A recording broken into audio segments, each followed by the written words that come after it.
आज एक मसला मैं समझा देता हूं आपको। हमारे मुल्क की बात मैं खुल करके कह रहा हूं। होता है होगा इसमें न्यूज चैनल वाले भी आते होंगे, जिसको जितना मिर्च मसाला लगाना है लगाओ, मुझे उससे कुछ फर्क नहीं पड़ता। सुनो, टीवी डिबेट में आज सबसे ज्यादा मुद्दा किसको बनाया जाता है? आंख बंद करके तुम बोलोगे मुसलमान। सब न्यूज चैनल जितने भी दज्जाली मीडिया निजाम है, जब तक ये हमारा नाम लेते नहीं इनकी रोटी चलती नहीं। क्यों मियां, क्या बात है? एक तो मैंने सर्वे की रिपोर्टें देखी, मुसलमान इस मुल्क में सबसे बैकवर्ड है। इनके पास माल की कमी है, इनके पास एजुकेशन की कमी है, इनके पास सियासत नहीं, इनके पास क़यादत नहीं, इनके पास डिपार्टमेंट में लोग नहीं, इनके नेता नहीं। सब रिपोर्ट में हमने देखा, यहां तक के कई रिपोर्टें ये बताती हैं कि दलित समाज से भी नीचे आ गए मुसलमान कुछ मामलात में। इतनी बिछड़ी हुई कौम है अगर, और वो भी पूरे मुल्क में 14% है। इतनी बिछड़ी हुई कौम जिनका ढंग का एक नेता ना हो, इल्ला माशाअल्लाह, और कोई ताकत नहीं, कोई कुव्वत नहीं। फिर मैं ये पूछता हूं, सबसे ज्यादा डिस्कशन इस कौम पे क्यों होता है? जो सबसे कमजोर है, अगर सबसे ज्यादा बिछड़ी हुई है, तो फिर मुद्दा हर टीवी चैनल का यही क्यों है? सुबह से शाम तक खोलो यही, बुर्का, अजान, दाढ़ी, टोपी, नमाज, मुसल्ला, मस्जिद, इसके अलावा क्या है? सब कुल मिलाकर के न्यूज का हासिल सिर्फ मुसलमान, सिर्फ मुसलमान। मैं बहुत दिनों तक ये सोचता रहा, जब इस कौम के पास कुछ है ही नहीं, तो ये न्यूज चैनल में इतनी ज्यादा क्यों हाहाकार मची हुई हमारे नाम से। फिर इकबाल की बात याद आई, कुछ बात तो है, कुछ बात तो है कि मिटती नहीं हस्ती हमारी, सदियों रहा है दुश्मन दौरे ज़मा हमारा। कोई बात तो है जिसकी वजह से बहुत ज्यादा तुम टारगेट पर हो, बहुत ज्यादा निशाने पर हो। वो क्या बात है? दुनिया को पता है, शायद तुम्हें पता ना हो। दुनिया जानती है, शायद तुम नहीं जानते। हाँ, मैं मानता हूं तुम्हारे पास सियासत की कमी है, एजुकेशन की कमी है, क़यादत मफकूद है, मालो दौलत में कम हो, असर और रुसूख में कम हो, मैं मानता हूं। लेकिन दुनिया को पता है ये सब कुछ इनके पास नहीं, लेकिन एक दौलत इनके पास ऐसी है कि जिस दिन वो बेदार हुई, दुनिया का जागना हराम कर कर रखेंगे। वो दौलत का नाम है इश्क़ मुस्तफ़ा, जिसको इकबाल ने कहा था। यूरोप आज भी ये कहता है, ये फाका कश मौत से डरता नहीं, जरा रूह मोहम्मदी इसके बदन से निकाल दो। दुनिया इसी बात की दुश्मन है कि सब लुट गया है, लेकिन नामे मोहम्मद पर मरने का जज्बा अभी तक लुटा नहीं है।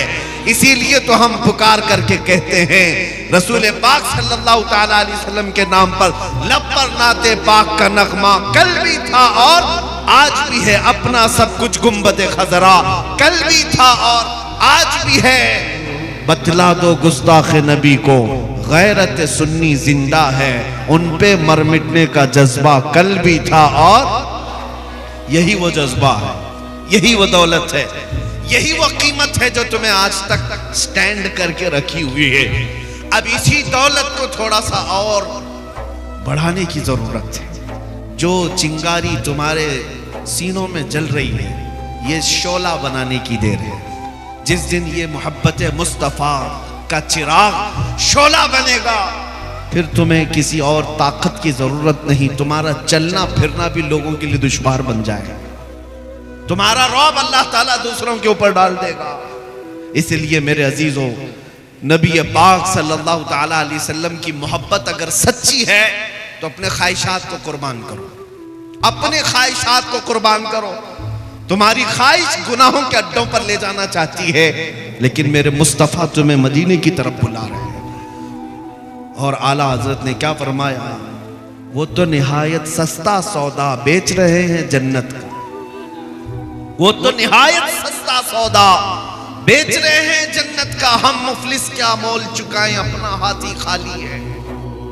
और आला हजरत ने ये सबको समझाया था, सुना जंगल रात अंधेरी छाई बदली काली है, सोने वालों जागते रहियो, चोरों की रखवाली है। कौन से चोर हैं यहां पर? कौन से चोर हैं? वो आला हज़रत फरमाते हैं आंख से काजल साफ चुरा ले। यहां वो चोर भला के हैं, तेरी गठरी ताकी है और तूने नींद निकाली है। आंख से काजल चुराते हुए किसी को देखा है आपने? आला हज़रत ने इसमें मिसाल देखे कैसे। आंख से काजल चुराने वाले चोर यहां पर हैं। आंख से काजल का मतलब क्या है? एक मोमिन का काजल और सुरमा इश्क मुस्तफा है, मोहब्बत मुस्तफा है, जो सबकी आंखों में लगा हुआ है।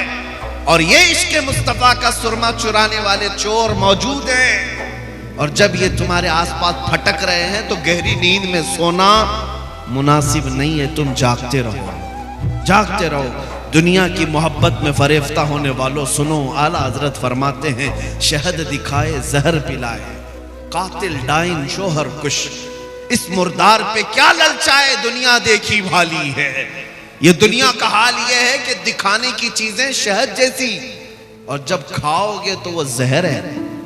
ये गुनाहों को सजा सजा कर लाती है तुम्हारे पास, और तुम उसको समझते हो फैशन है, ये मॉडर्निज्म है। और जब तुम उसको हुलूल कर जाते हो, ये जहर है जो तुम्हें दोज़ख की तरफ ले जा रहा है। आज गुनाहों के नाम बदले जा चुके हैं। बहुत सारे नौजवान शराब पीते नहीं, शराब नहीं पीते, विस्की पीते नहीं पीते, लेकिन बियर पीते। क्या है मियां? बियर क्या चीज है? कहा वो फ्रूट से बनता है। शराब क्या? शराब पकाने से बनता है, वो भी बहुत सारे फ्रूट से ही बनता है। लोगों को जहन बदलने के लिए नाम बदले गए। जिना का नाम क्लब रख दिया गया, मुजरे करने के लिए, भंगड़ा डालने के लिए बुरे अल्फाज इस्तेमाल किए जाते थे। पहले नचनिया कहते थे, लेकिन अब उसको डांस का नाम दिया जाए, वही फैशन है, वो फैशन है। जुआ खेलने वाले होते थे, उनसे दुनिया बचती थी, लेकिन अब जुएबाज, सट्टेबाज, दुनिया के बड़े बड़े करोड़पति बैटिंग करते हैं। हम क्या काम है? क्रिकेट, फुटबॉल में बैटिंग करना। जुएबाज, गैम्बलर, ये वो लोग हैं जिनके मुतालिक रसूल पाक सल्लल्लाहु ताला अलैहि वसल्लम की अहादीस में सख्त तरीन मजम्मत आई है। सूद खाने वाले, आप ब्याज कहते रहे होंगे, लेकिन अब दुनिया उसको इंटरेस्ट के नाम से, नया लफ्ज फाइनेंस के नाम से खिलाती है। सूद का एक लुकमा खाने वाला, मेरे मुस्तफा फरमाते हैं, खाने काबा के सामने अपनी मां से जिना करने के बराबर। मुसलमानों को इन तमाम चीजों में लाकर डाल दिया गया है। गुनाहों के नाम बदले गए। इसीलिए एक ही बात मैं कह रहा हूं, तवज्जो से सुने, जब तक तुम अपनी ख्वाहिशात को हुजूर की मर्जी के मुताबिक नहीं बनाओगे, ये दुनिया कदम कदम पर तुम्हें जहर पिलाती रहेगी, जहर पिलाती रहेगी। आपको क्या क्या नाम दे दिए गए। बहुत सारे नौजवान सजने संवरने के नाम पर अपना तशख्खुस बिगाड़ लिया, अपनी आइडेंटिटी बदल दी। तुम्हारी दाढ़ियां तो गटर में बह रही हैं, तुम्हारी टोपियां तो छुपी हुई हैं, शर्म आती है। उन दूसरों को देखो, चोटी रखने में शर्म नहीं आती, बालियां पहनने में शर्म नहीं आती, चूड़ियां पहनने में शर्म नहीं आती। नौजवानों की बात कर, कपड़े फाड़ करके पहनने में शर्म नहीं आती, लेकिन मुस्तफ़ा करीम के अखलाक पर अमल करने में शर्म आती है। इंसाफ करो, फिर कौन से मुसलमान हो। जब तक तुम अपने आप को न बदलोगे, ये हालात नहीं बदलने वाले। कुरान कहता है इन्नल्लाह ला युगय्यिरु मा बिकौमिन हत्ता युगय्यिरु मा बिअनफुसिहिम।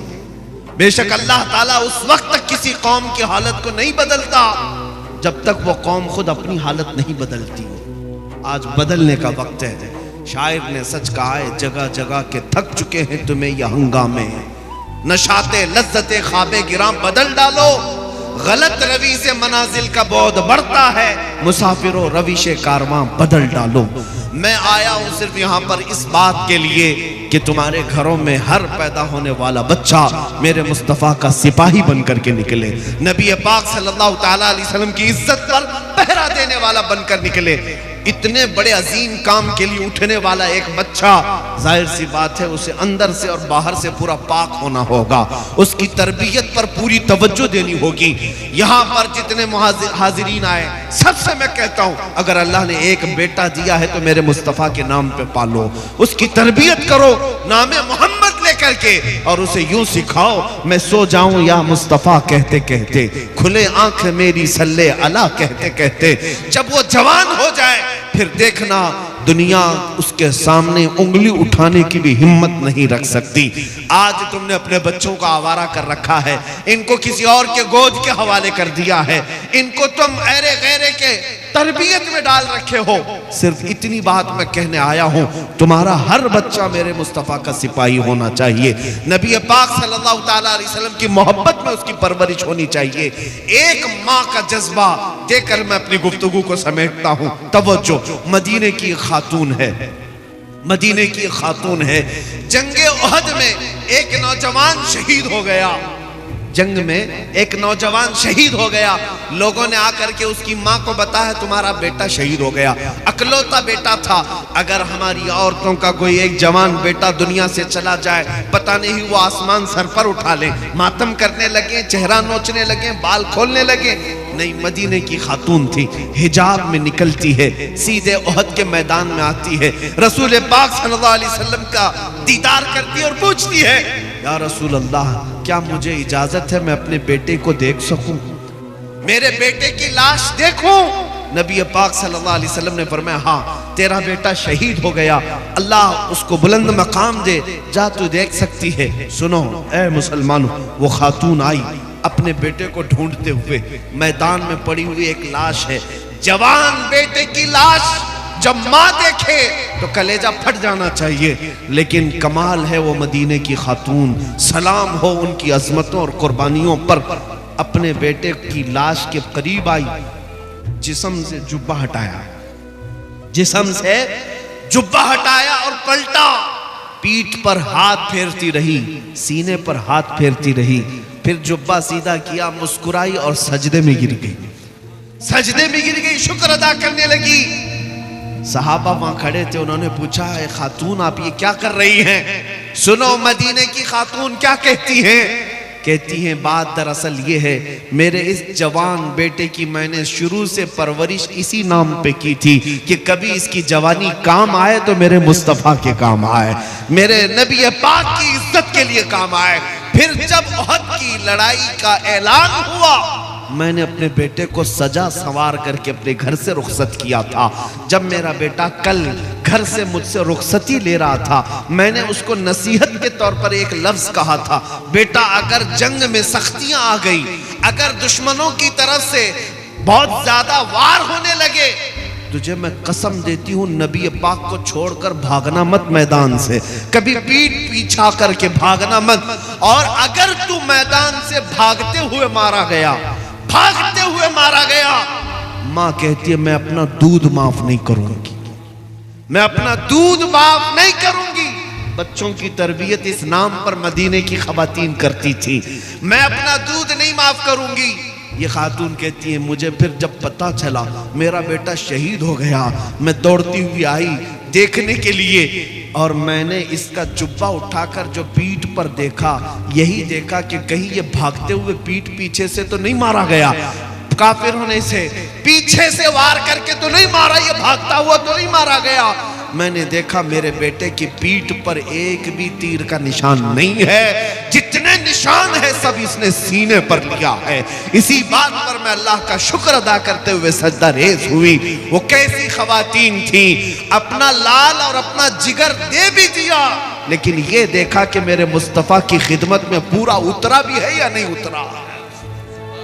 मेरे अजीजों, बच्चों की तरबियत मदीने वाले यूं किया करते थे, इसलिए मदीना छोटा जरूर था, लेकिन कैसर और किसरा की फौजें भी मदीने के नाम से थरथराती थी, खौफ से डरती थी। क्यों? मदीने तैयबा में पलने वाले छोटे बच्चे भी बड़े बड़े बादशाहों को आंख दिखाने के काबिल थे, उनकी परवरिशें थी इस तरह। ऐ अजीज कौम के गयूर नौजवानों, आज मैं इतना मैसेज देकर के जाता हूं, आज के जो हालात बिगड़ते जा रहे हैं उसकी वजह यही है। जाहिर सी बात है, जब तुम सोने लग जाओगे तो कुत्ते राज करना शुरू कर देंगे। तुम्हारा चलना फिरना जारी रहेगा तो कुत्ते अपनी अपनी जगहों पर जाएंगे।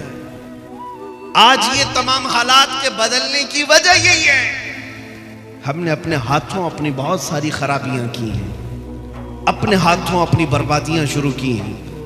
इन्हें कौन समझाए नौजवानों को कि तुम्हारा दीन कितना पाकीज़ा है, कितना खूबसूरत है, इससे बेहतर इज्जत तुम्हें कहीं नहीं मिल सकती। मुस्तफा करीम के कदमों में जो इज्जत है वो फरिश्ते भी उसकी इज्जत करते हैं। लेकिन तुम कहां ढूंढने निकले? बॉलीवुड में, हॉलीवुड में, और तुम सीरियल्स में, टीवी चैनल्स में देखने पर चल पड़े। जब कौम अपना तशख्खुस और अपनी आइडेंटिटी छोड़ देती है तो वो लोगों की ठोकरों पर आ जाती है। हमारी अपनी रिवायात बरकरार रखना हमें जरूरी है। आ जाओ मेरे मुस्तफा के अखलाक पर। आज जो हालात बदले हैं, सिर्फ थोड़ी बेदारी की जरूरत है। मुझे पता है उन पाखंडियों की कोई हैसियत ही नहीं जो अपने गुफे में बैठकर भौंक तो सकते हैं, लेकिन कभी किसी मोहम्मद अरबी के शेर का मुकाबला कर ही नहीं सकते। इतनी बात तय है, ये आज से नहीं, तारीख से साबित है। नबी पाक सल्लल्लाहु तआला अलैहि वसल्लम की निस्बत जिस गुलाम से है, कुत्ते उसका मुकाबला नहीं करते। और ये बात भी मैं बता दूं, हाहू बहुत हो रहा होगा, दुनिया वाले बहुत कुछ बड़े बड़े बुलंद बांग दावे कर रहे होंगे, लेकिन इतनी बात जरूर है, बहुत सारे कीड़ों की आवाज से और कुत्तों की आवाज से इनकलाब नहीं आता। एक शेर भी अगर दहाड़े तो पूरे मैदान में इनकलाब आता है।